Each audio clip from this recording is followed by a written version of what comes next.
We're going to get into the sermon today, and we're going to be in the book of Exodus again, but we're going to be in the 18th chapter.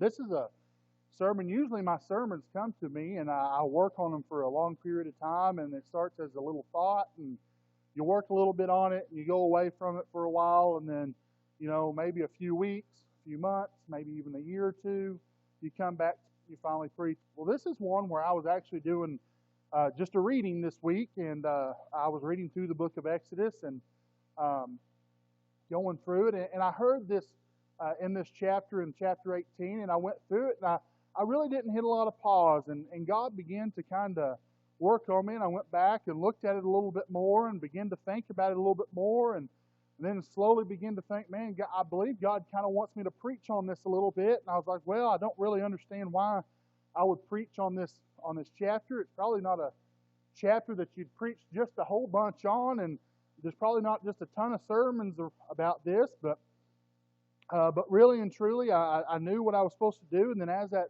sermon kind of come around, I was like, well, this kind of works perfectly, backing up to what I preached on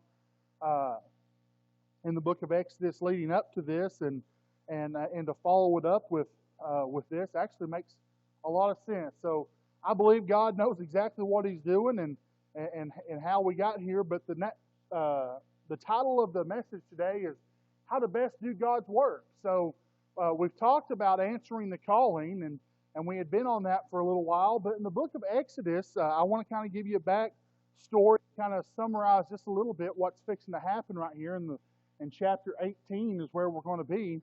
So Moses and them and all the stuff with Egypt has happened. They're in the wilderness and stuff, and his father-in-law is coming and bringing his wife and all that, and they meet up, and then where we're going to pick up is his father-in-law is going to watch Moses kind of go through his routine, which that he does, and Moses would typically sit and listen to anything that was going on with the individuals, any discretions or anything that people had issues with, or skirmishes, or settle all disagreements between the people. And basically, it would take him all day. And we're going to read about this, and we're going to see what his father-in-law says to him.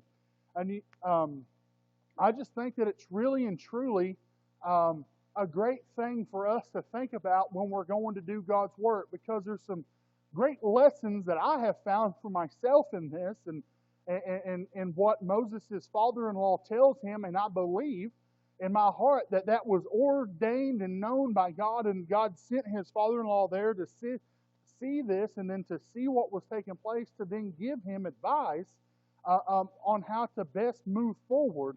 And there's some great things that I see in this, and then I begin to think about Buckner and kind of some routines and stuff that we get into that I've seen since I've been here from a young kid all the way through adulthood, and some things that I think that we can take some lessons from, and some lessons that I've learned from some of the leaders of this church. So bear with me. This probably won't be one that people are running up and down the aisles and screaming hallelujah to, but I think that there's some true lessons and some true things that we can look at in this conversation that happens with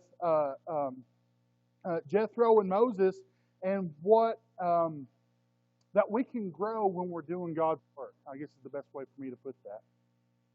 So let's start in the book of Exodus in the 13th chapter, and or in the 18th chapter and in the 13th verse, okay? So basically this is where Moses goes to come out, and his father-in-law is going to watch him do what he does. So we're going to start here. We'll read a little bit and pick back up on it. So, and it came to pass on the morrow that Moses set to judge the people, and the people stood by Moses from morning until evening. It took him all day. And then Moses' father-in-law, I'm getting tongue tangled this morning. Then Moses' father-in-law saw all that he did to the people. He said, "What is this thing that thou doest to the people?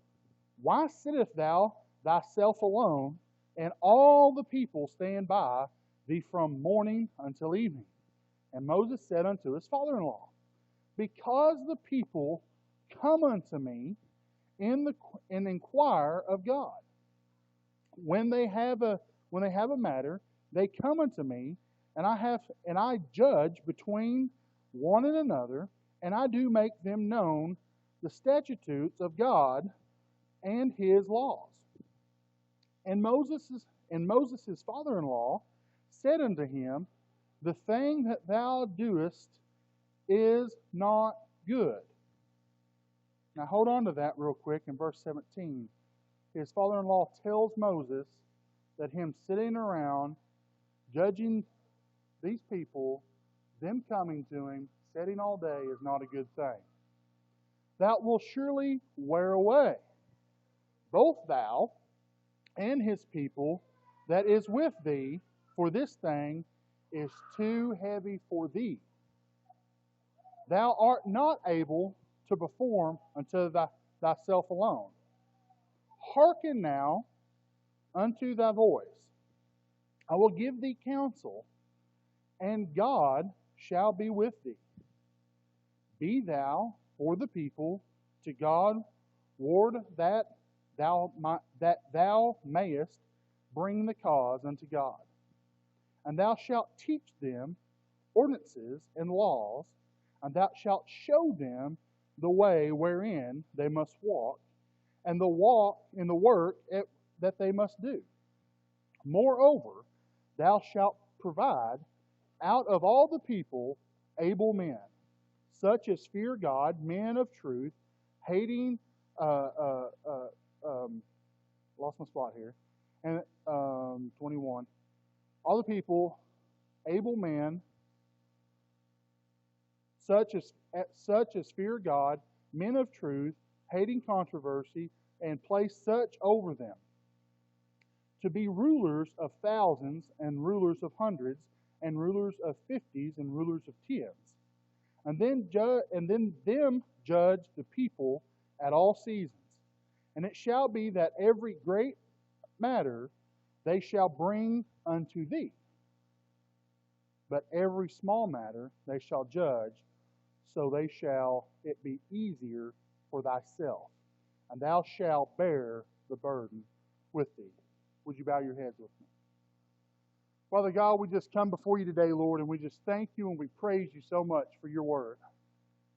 God, we thank you for the book of Exodus, Lord, and what it teaches us, and the life at which it's going through right here with Moses and what's taking place. And Lord, I pray that today, Lord, that you would just simply take your word and you would send it to our hearts, Lord, and you would allow the Spirit to simply move through us. Lord, that you would give me the words that you want to be said, Lord, and that the Spirit would just simply speak through me. God, I pray that today, Lord, that we would look at our calling and look at how we go about, and Lord, that we would take tools from your teachings and put them in our toolbox, so that as we move forward, Lord, and we do your work, we can better do it the way that you teach us to do it. God, I thank you for your Son, Jesus Christ, who died on the cross, who gave me a way for salvation, in each and every one of us, that same opportunity. It's in his name, Jesus Christ, that I pray. Amen. So, the point of the sermon today that we're going to get into is not to say, this is what you need to be doing, or this is what you should be doing. Really and truly, the thought at which that I had when I was going through this is I believe that this is a good way for us to answer a calling, or to take care of a calling in our life when things arise. These are tools at which that we should put into our toolbox, and remember that these are teachings from God. And the more things that we have in our toolbox, and the more things that we know, that the way we should handle situations in our life, and the way that we should move forward, and whenever things arise, if we study this before it happens, it allows us to be prepared how to handle situations moving forward. Does that make sense? That's where my mindset is on this message today. That's where I'm trying to go to, and where I looked at this and I said, Seth, this is really, truly a good way for me to study, to make notes, and whenever I come into a situation, I can learn from Moses and Jethro's conversation and what the Bible teaches us here, so that I can better do God's work in the future. Is everybody with me? That's the purpose of my mindset, what God laid on my heart. Now, I know I stumbled and bubbled and kicked rocks reading through that. I don't know why my tongue doesn't want to work correctly. and why I couldn't get the right words out, but didn't come out very well. But I promise you, I believe that there are good teachings moving forward. So let's start with what kind of happened. Let me give you a summary, because let me tell you, I had to read this in a bunch of different translations whenever God began to really have me go back to this for me to really understand, and a lot of studying, because I'm not real smart, and sometimes the King James Version, just like I read it today, makes me kind of stumble and bumble. So basically what happened is Moses is coming out and he's judging these people and he's settling these things, and Jethro comes to him and says that this isn't a good thing for you to be doing. Basically, all these people are sitting here, they're all with you, and it's taking you from day till dark. Here's my suggestion. Let me give you counsel. Let me give you an idea. Let me teach you something right here. I want you to take some leaders and put them over a specific amount of individuals. And then they gave thousands, hundreds, 50s, and 10s, and they gave different numbers to put guys over and say, have these guys take care of these small items. And when something large happens, you step in and take care of it, because this work that you're doing right now is too much for any one individual. Now that term right there is where I come back to Buckner Baptist Church, because sometimes we are so giving, we are so loving, and we want to do so much for our church. Sometimes we take on more than what we can physically handle, maybe not for a small amount of time, but what we can continually sustain, not just today, not just tomorrow, not just for a week, but for years to come. We set a pace that is impossible to continue. Does that make sense? Does anybody agree that when you look at the past of Buckner Baptist Church, we see this happen to people over and over and over again? We see the flame die that started so heavy and moved to a dwindle, and then sometimes, like it or not, good or bad or indifferent, whatever happened with the situation, sometimes that flame burns out so much, those people walk out of this church. Now, they may not leave church completely, but sometimes they walk out of this church. Sometimes you have individuals who give so much, then they just become a participant in services. They just burn out, and they say, I just need to rest a little while. But you see what Moses' father-in-law is telling him here? He's saying, this pace that you have set is too much. The first tool that I want you to put in your toolbox, and if you're taking notes, write this down. Remember this: never take on more than what you can't sustain for the duration of which you are to do the work. Does that make sense? Never take on more than you can sustain for the duration that it takes to do the work. Because if you do that, you will burn yourself out. You will burn out. You will get to a point where you say, I'm done. I'm not going to do it anymore. I'm tired of it. You can have it. And regardless of whatever situation led up to that, a lot of that is self-inflicted because we have taken too much upon ourselves. Now, I don't know about you all, but I am as guilty as charged to take too much upon myself and say, I'll do it, I'll take care of it, I'll just handle it. Remember the goal at which that I said I have, the vision I have for this church, is that we all find one thing that we work on, that is ours, that we own, that God is calling us to do. First and foremost, God calls us to this work inside of Buckner Baptist Church. We all have at least one thing. And then that one thing, we work on that year-round. That is the one thing we do so that we can continue this calling in our lives, and we work on one thing, and then we don't take up other projects because we think, nobody's going to do it, so I'll do it. You know what I see that as from my perspective? The Bible doesn't say it. From my perspective, whenever I think back to myself and my teachings and from what I've seen from other people, when they start doing things like that, even though that their intentions are pure, great, and wonderful, it begins to do exactly what Moses did. It takes on too much. And then the calling in their life can not only be put on the back burner, but they end up stepping away from it where they burn out. Does that make sense? We can't take on more. the vision, the goal that I wish that we would adopt upon this church is that what God is calling me to do, I'm going to do it, and I'm not just going to do it when it comes time to do it. I'm going to work on my calling year-round. I know that I continue to do this, and I sure hope I'm not embarrassing her on Facebook or anything, but as Linda, how she takes care of the plants around here, I think that's such a perfect thing. Because while on the outside, or it's not happening during services, the calling that God has put on her life to beautify the outside of this church and the gardening set is, I believe, a calling upon God, and that is work that she works on year-round when people aren't around, when people don't see it. It is stuff that she does continuously. That's the greatest example that I can find, and how I hope that we can adopt something that we do for this church. And if you don't have something laid on your heart, start asking God. It could be trimming the grass. It could be picking up trash. I don't know. There's so many things that can be done that we don't see during a service that we need to take care of. So don't overwork ourselves. That's the first thing. We can't take on more than what we can truly sustain. Because at that point, this is a short-term win. Remember, what does the book of Hebrews say? We're running a race of. The book of Hebrews says we're running a race of patience. We're running a long-distance race here, people. We're not running a sprint. We need to endure our calling. We need to be able to continue our calling continuously. And work on it. Long-term.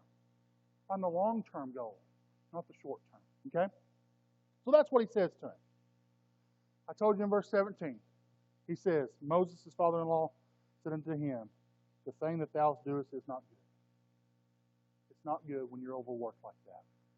Now, jump back with me to verses 14 through 16 real quick.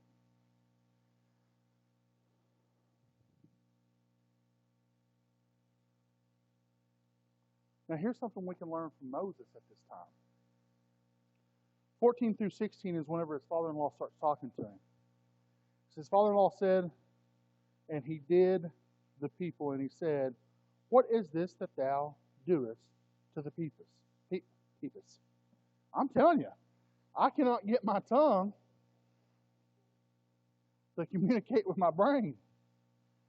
The people. Come unto the quarry of God.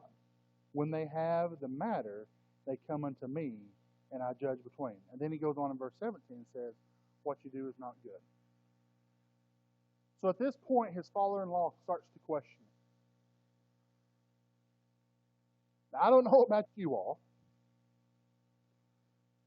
This is what I thought whenever I read this, and I thought about Seth Jones and Seth Jones only. Maybe you can row this boat with me, maybe you can't. But whenever I'm working really hard to do something, and I'm sure what Moses is doing is pretty taxing at this time. Staying sun up to sundown, listening to people's problems doesn't sound like a joyful job. Now, I think that's just pretty much what it sounds like. Now, I think Joe might like listening to other people's problems all the time. I might be wrong. I guess if you want to dump some problems on somebody, Joe said he'd listen to them, right?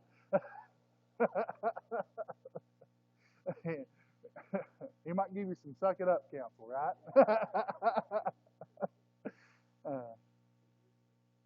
Yeah.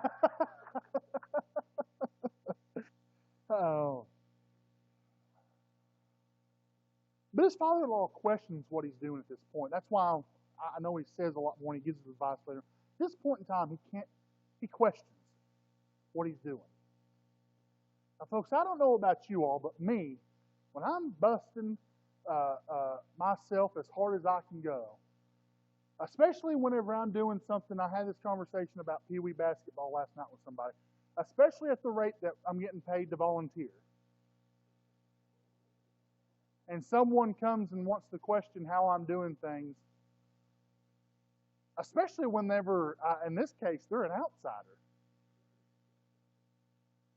Or maybe someone who, I'm trying to think of the right way to say this, in your eyes doesn't do their fair share. But whenever someone comes and questions you, this is what I was thinking to myself. When Seth Jones hits that spot and someone questions me, it don't sit very good with me. It bothers me. Now, a few short years ago, I would like to educate people when they would do something like that in an ungodly manner, because I would react out of anger and fear, and I would want to snap back and get them and stick them and do what made me feel good for the time being. Moses at this time could have said a whole lot of things to his father-in-law. But he goes on to listen to his counsel. The second point that I have for you right here is we need to be willing to listen to, key word here, underline it, circle it, whatever you need to do, wise counsel. We need to be willing to listen to wise counseling. Now, I'll tell you, and I'm sure that, and I know that I'm one of the younger ones in attendance today, 16 through 29, maybe even probably more like 27, 28.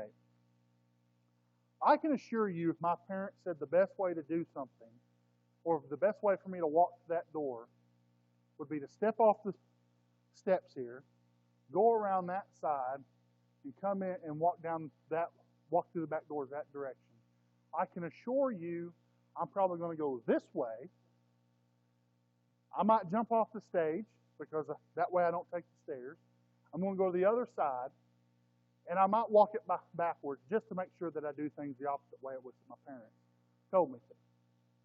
I'm sure none of you all ever felt that way with their dads and their moms, and whenever they tried to give you counsel when you thought you was an adult and you thought you knew everything and everything. And what I have found, the older I get, I don't make a lot of big decisions without seeking my father's counsel on things. I call him. I say, hey, this is what I'm thinking.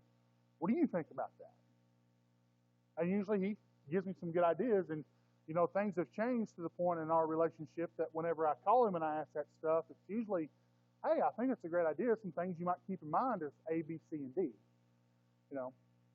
So as I mature, I understand the importance of wise counsel more. When I was 20, I didn't want any wise counsel, I can assure you. If you wanted to give it to me, just out of spite, I'd go the opposite way, just to show that I could make my own decisions. Now, that's neither here nor there, and that has nothing really too much to do with the message, other than the fact of I can at times be someone who neglects to take the counsel at which that I need to take. There are people, not only in this church, but people that God surrounds us with and puts people in our lives at which that can do wonderful things to help us and counsel us in such a way, even if they've never done what they did, because God places people in our lives for a specific reason.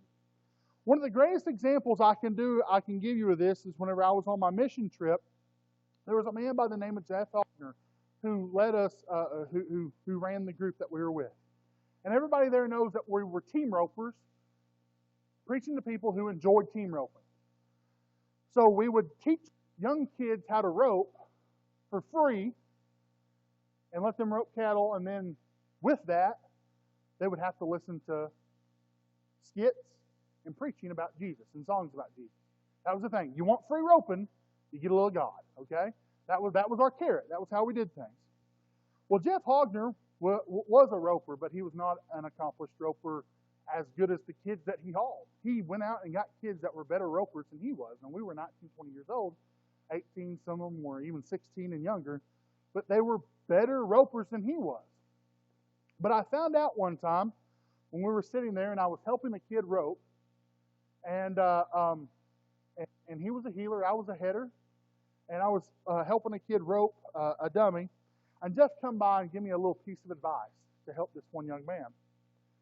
And I give that to the kid, and I went back and I began to think, and that's the first epiphany I think I ever had about wise counsel in my life. It's the first true thing I can go back. And I went back, and me and Jeff talked about this.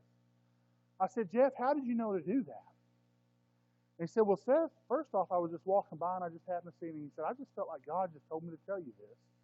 He said, but also I've seen and been around a lot of good people, and seen some things and learned some things over the years. You know, I did this for about 10 years, and I've seen ways to help kids the best. My point of this story is, and what I'm trying to make, the illustration I'm trying to make, is sometimes our wise counsel might come from an understanding place where you might be able to do something better.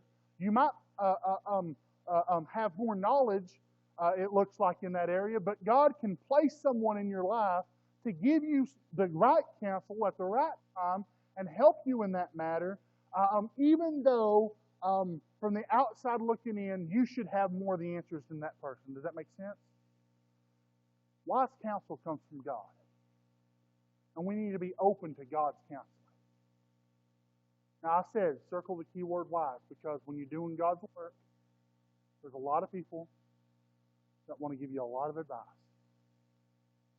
And we all know that. But be receptive to wise counseling. The only way that I have found to go through the counseling that I give people is to take it to God. Say, God, how do you want me to handle all this? God, this is what so-and-so said. If this is how you want me to do it, there's some idea off this, if there's something you want, help me. Give it to me, because right now, I don't see a need in this. Or, God, they said this, I think it's a wonderful idea. Is this the right way to go? Taking it to God in prayer is the only way that I know that I truly get wise counseling. So, be willing to take wise counseling. In the book of Proverbs, in the 12th chapter, I want to read this to you real quick about wise counseling. Chapter 12, verse 15, it says, "The way of a fool is right in his own eyes, but he that hearketh unto counsel is wise." But he that hearketh to counsel is wise. I'm just going to tell you, church, I spent a lot of years and even a lot of time right now, sometimes I'm a fool. Because I do things my way. Sometimes I do things my way to prove my own point. Sometimes I do things my way because it's the way I want to do it. And sometimes I do it my way because I don't want to listen to somebody else. Now, I might be the only one in here that ever gets that way sometimes. But I was thinking about that when I read this. I was like, Seth, you fool. So important that we take in the wise counsel. I'll give you a second. I see some people writing. I'll let you get that written down. When you finish with this, we're going to go back to the book of Exodus and look at verses 17 through 18 again.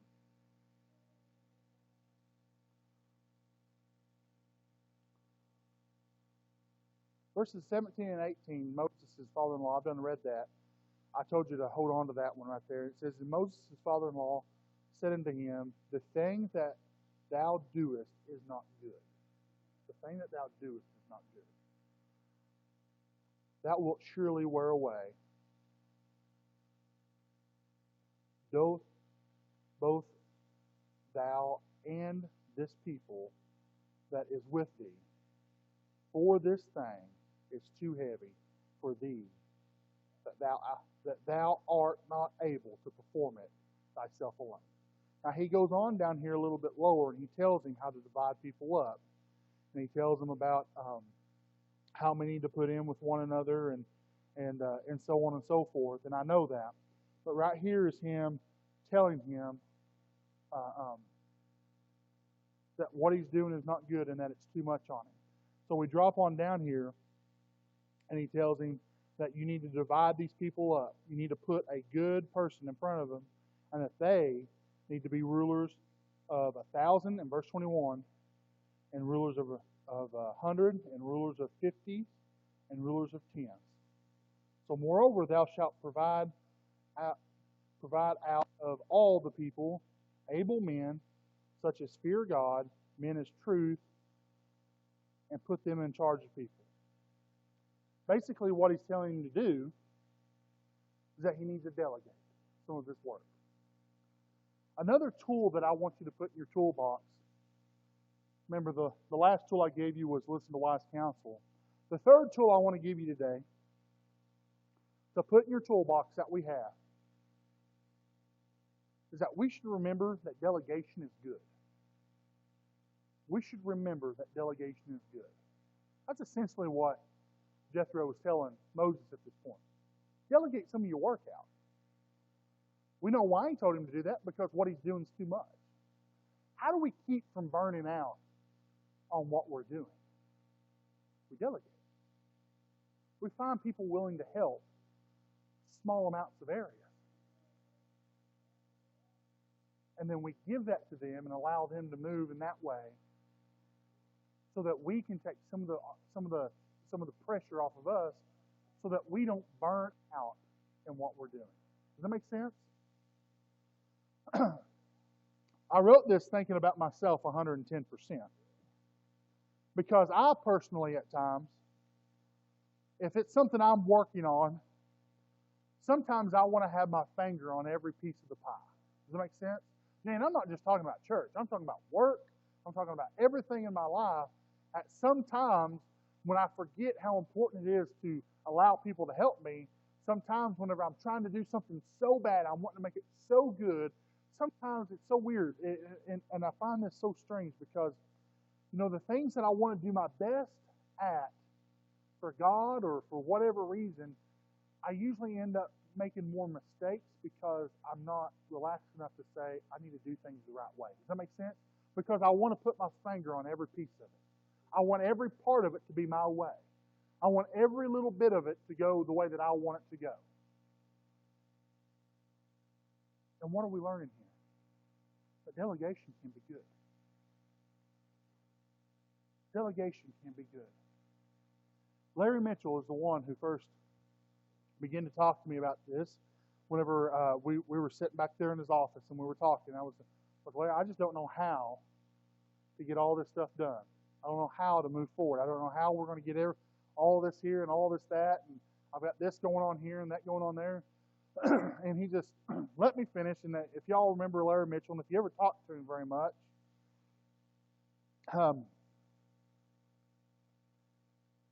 he would let you just kind of give everything you've got, and then he'd give you about 3 words to sit and think about on.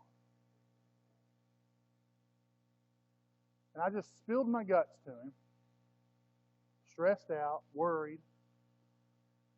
And this is what he said.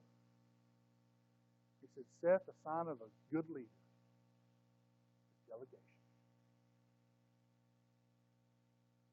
That's all he said. And I was like, well, what do you mean?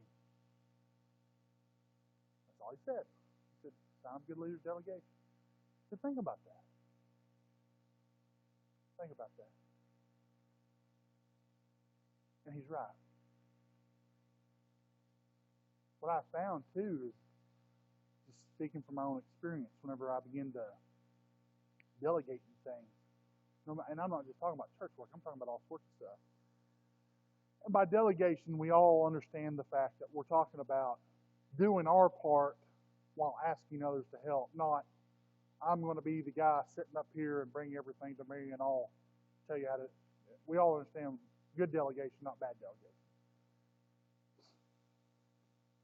But when I allow other people to make decisions on stuff that I'm passionate about, a lot of times their decisions gives me a new window and a new avenue, and I see growth, and they come up with better ideas than what I have myself. And I have finally learned that anything to do with the youth, anything to do with I need help with an activity, I just say, Jennifer, I don't know. What do we do? How we want to do this? How we want to move forward? Phil, I ain't got a clue how to do this. What do you want to do? And as a team, it allows us to move back and forth. And then whenever they take over something and they begin to say, hey, you take care of this, you get that. The one thing I think I'm really good with them 3 people is I'm really good at calling them pizza and picking it up. They do most of the work. And I stand up here and talk because none of them like to do it. Other than that, I'm not real sure what I do. That's why this team of our youth team has been such a blessing for me, because those people are so great to work with. And that's the first time whenever we began to do this, when we started down this journey we all had the same mindset, the same goal, but we all knew we all had different pieces of the puzzle to get that goal. It's the first time I've ever really felt like we had a group of people marching in one direction for the same common good, helping one another in all different aspects.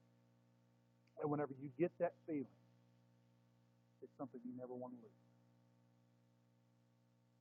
I'm sure you can think of times at which in your life that happened. But it's such a great, whenever you work together as groups and you don't say, well, I need to handle every single aspect of it. Whenever you're able to find those that can come in and help you and support, and then at times you can then become the supporter, not the supportee, and you've developed a relationship. What I'm saying, to go back to the original thought that I have for the church, if we all work on one thing and have one point on our lives, we can all be the supporters to you, and then you can be the supporter to everyone else. Does that make sense?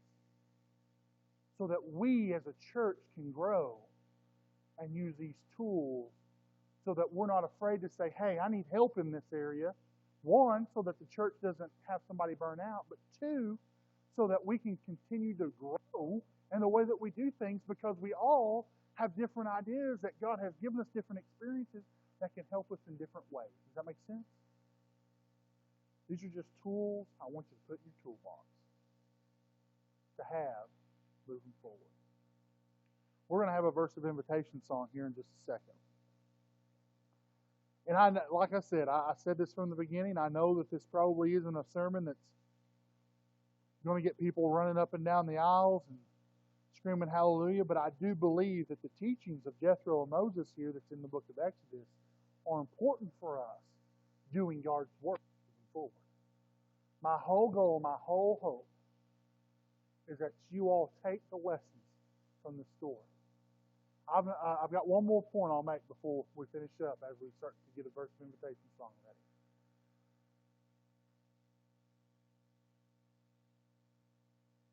But I hope that this is something that we put in our toolbox so that we can grow as a church, so that we can become supportive of one another and help each other, and learn from a conversation at which, that I'll be honest with you, when I was reading through, I went through verse 18, right on to 19, and never slowed down. And for some reason,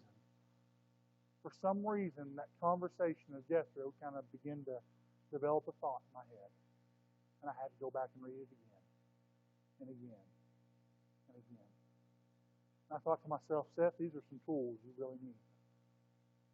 This is an area you really need to grow in. Hopefully, it's giving you the same thing. The last point I want to make to you is I just want to point this out. In order for us to be able to be supporters of those that need help, this church is so good, but what is, in verse 21, in verse 22, what does he say about the people? About the guys that he puts in charge. He talks about the type of character at which they need to be. How they need to be godly people. How they need to have a good reputation. How they need to do things the right way. In the book of Timothy, in the 2nd chapter, I want to read this to you very quickly.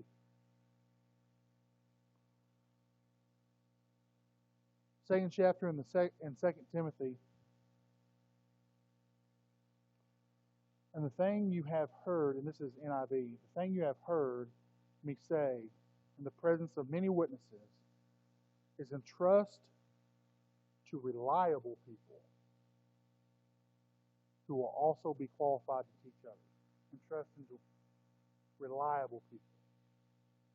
For us to help one another, we're going to have to be reliable individuals. God-following individuals to help those achieve the calling in their lives. To be the supporter, we have to be the right person as well. Make sense? It's the thought I want to leave you with. Would you stand with me as we have a verse of invitation?